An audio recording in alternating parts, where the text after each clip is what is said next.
Good morning. It is Friday, October 1st. We have flipped the calendar to another month. I'm Danielle Wiggins with your 3 News Now morning update. And we start with Carey Coleman, who is in for Holly. He's preparing us for rain heading our way this weekend. Carey. Danielle, we're going to see a lot of sunshine today. You can see the absence of clouds right now as we take a look at satellite pictures. And as we zoom out, there's not a lot of clouds for several hundred miles away. Down to the south of the Ohio River Valley, a couple of showers there. And that's along a little warm front that's going to be easing up toward us. And as it does, it's going to bring a little bit warmer temperatures and a lot of moisture. And we could see those showers and thunderstorms as early as Saturday night, certainly on Sunday a probability. But today, your National Design Mart hour-by-hour forecast showing you 70s and sunshine, absolutely delightful for anything you want to do outside. Overnight, not quite as cool as this morning. And then for Saturday, it's going to be even a little bit warmer than Friday, but those clouds come in earnest. That is going to sponsor some showers and thunderstorms for Saturday night on into Sunday, a likelihood of showers and thunderstorms on Sunday. So if you've got something you want to do outside, tomorrow is the day to do it. And again, those temperatures very pleasant. We're going to start off more on the sunny side, but increasingly we're going to see those clouds through the afternoon. Let's show you the forecast. 74 for a high temperature today, mostly sunny, absolutely beautiful, no doubt about it. Winds out of the south. Overnight tonight, fair skies, not as cool, down to 52, light winds. Then tomorrow, your Saturday, clouds return at least in the afternoon up to 78, winds out of the southwest. Union Home Mortgage 7-day outlook showing you Sunday. Yep, that's the probability of showers and thunderstorms, even some potentially heavy rain from time to time. Those showers lasting on into Monday, more scattered on Tuesday, and then drying out toward the end of the week. All righty, thank you so much, Carey. Let's get to the latest on the coronavirus. Another grim milestone here in the U.S. An NBC News tally has confirmed more than 700,000 deaths since the start of the pandemic. It took the U.S. 119 days to go from 600,000 deaths to more than 700,000. And the Cleveland Clinic is now scheduling appointments for COVID-19 vaccine booster shots. The hospital says the shots are available for both clinic patients and non-patients. Clinic schedulers are available Tuesday through Friday from 9 in the morning until 4 in the afternoon to help set up appointments. Several other health centers and major pharmacies have also announced their rollout plans for the shot. And Northeast Ohio businesses are feeling the impact of the nationwide supply chain issue. Well, restaurants are saying their ingredients aren't coming in, which is not only hurting the product, but it is also costing them more money too.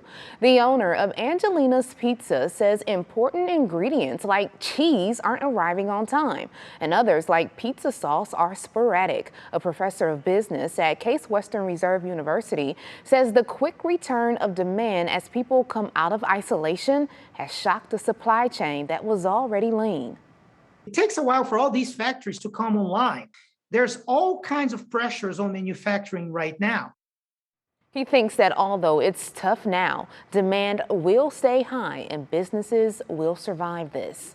And those problems in the supply chain impacting local schools too.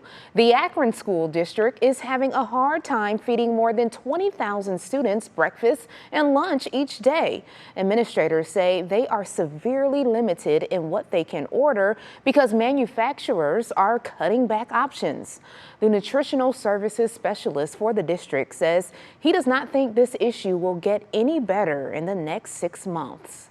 And speaking of delays, today's the day. The U.S. Postal Service is making several changes that will impact some delivery times. Those are the service changes, and those services that typically take a 1 or 2 to 3 day guarantee, well, they could take 5 days instead. Mostly mail that's traveling long distances will be affected. The move is part of the agency's 10-year financial sustainability plan. Okay, but let's talk about some good news here because we have some for minimum wage employees. Well, the baseline pay for Ohio workers will be getting an increase starting next year. The statewide minimum wage will increase to $9.30 per hour for non-tipped employees starting January 1st. That's up 50 cents an hour from the current minimum wage of $8.80 an hour. Tipped employees will see a pay increase of 25 cents an hour. More local headlines for you this morning. Here's 3 things to know. We have an update on the busing problem in the Barberton School District. The city is suspending bus routes because of a driver shortage. Students will either have to get a ride to school or learn remotely. Parents and guardians tell us it's an extra burden for families. I'm very sad for the parents that don't have help. I hope they work it out soon. I hope everybody stays safe. And I'm just sad to see this happening. We just wish that, we're looking forward to getting back to the busings. Barberton's main bus routes will not be running for at least the next 2 weeks. Busing will continue, though, for preschoolers, students with special needs, and after-school activities. As plans for Sherwin-Williams' new downtown headquarters move forward, members of the Black community say they're being left out. Groups, including one of the nation's oldest civil rights organizations, protested outside the company's downtown offices yesterday. Well, they were asking the Black contractors group that they get a seat at the table. Sherwin-Williams shared in a statement in response, saying the protests are not helpful to the diverse communities they claim to support. And Progressive Field might already be getting ready to upgrade its signage for a new baseball era. The Cleveland Planning Commission is reviewing plans today for a new Cleveland Guardians sign in the ballpark. The proposal calls for it to be scaled exactly to the existing Indians sign it is replacing.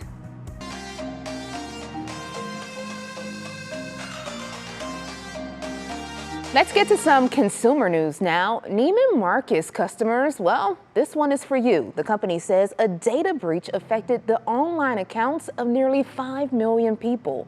The retailer says the personal information exposed may have included names, contact information, credit card number, and account usernames and passwords. Neiman Marcus says it recently learned of the breach, which occurred last year. An investigation is underway. Okay, lottery players, tomorrow is your chance at the 10th largest U.S. lottery prize. The Powerball jackpot has climbed to $620 million after nearly 4 months without a big winner. Okay, the odds of winning are steep at 1 in 292 million, but there is a chance. The drawing is tomorrow at 10:59. And it is Friday, so many of you are thinking about the weekend. Well, here's some activities happening around Northeast Ohio. First up, The Lion King opens today. This is Playhouse Square's first Broadway series since the pandemic shut down productions. If you want to go, you will need to be fully vaccinated, wear a mask, and all transactions will be cashless. Tickets are still available online. Also today, the Akron Children's Museum is reopening. This comes after the Kids Museum was closed to the public for almost 18 months. The museum is limiting its hours to continue to sanitize surfaces and will have new hours to limit its number of guests. We have all you need to know on WKYC.com. And finally, NBA fans can get excited for a new season. The Cleveland Cavaliers are hosting their annual Wine and Gold scrimmage tomorrow at Rocket Mortgage Fieldhouse. This will be your first look at the 2021-22 Cavs. Free tickets are available online and the game starts at 1. Well, thank you for taking time to join me for this 3 News Now morning update. Our digital team will continue to bring you the stories making headlines around Northeast Ohio and beyond. Make sure you continue to check our social media pages and WKYC.com throughout the day. I'm Danielle Wiggins, and the Go team will see you Monday morning on Go starting at 4:30 a.m. Have a great weekend, everybody.